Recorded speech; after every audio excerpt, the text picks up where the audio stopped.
Bonjour et bienvenue à toi dans cette nouvelle vidéo consacrée au droit des contrats. Aujourd'hui, nous allons parler ensemble de l'équilibre du contrat. Pour ce faire, nous verrons dans un premier temps le principe, puis l'exigence de la contrepartie dans les contrats à titre onéreux, puis les interdictions, et nous terminerons cette vidéo par un petit QCM issu du manuel 1000 QCM en droit des obligations. Tu es prêt? Alors c'est parti! Pour continuer tes révisions en droit, abonne-toi à ma chaîne YouTube et retrouve-moi aussi sur Instagram et LinkedIn. Et si tu veux progresser encore plus vite, révise avec la collection 1000 QCM sur libredroit.fr. Tout d'abord, le principe de l'équilibre du contrat. L'article 1168 du Code civil est très clair. Le déséquilibre des prestations dans les contrats synallagmatiques n'est pas une cause de nullité. Donc, l'équilibre du contrat n'est pas une condition de validité du contrat. Néanmoins, bien sûr, il existe des interdictions qui protègent les abus dans les cas déséquilibrés. Ensuite, l'équilibre du contrat dans le contrat à titre onéreux.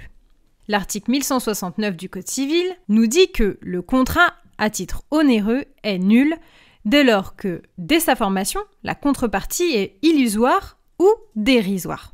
Alors, une contrepartie illusoire, c'est une contrepartie qui est vide. Une contrepartie dérisoire, c'est une contrepartie insignifiante. À cet égard, le contrat est valable dès lors qu'il existe une contrepartie, même si celle-ci n'est pas utile pour la partie concernée, comme nous le rappelle l'arrêt du 27 mars 2007. En ce qui concerne les interdictions maintenant, il existe deux interdictions qui feront d'ailleurs l'objet d'une autre vidéo. Première interdiction, les clauses privant une obligation essentielle de sa substance. Article 1170 du Code civil, la clause en question sera réputée non écrite. Deuxième interdiction, la présence des clauses créant un déséquilibre significatif dans le contrat d'adhésion.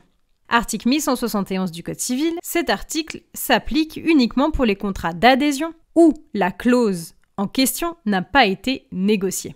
Pour terminer cette vidéo, je te propose de tester tes connaissances sur l'équilibre du contrat à travers un cours QCM issu du manuel 1000 QCM en droit des obligations. À bientôt!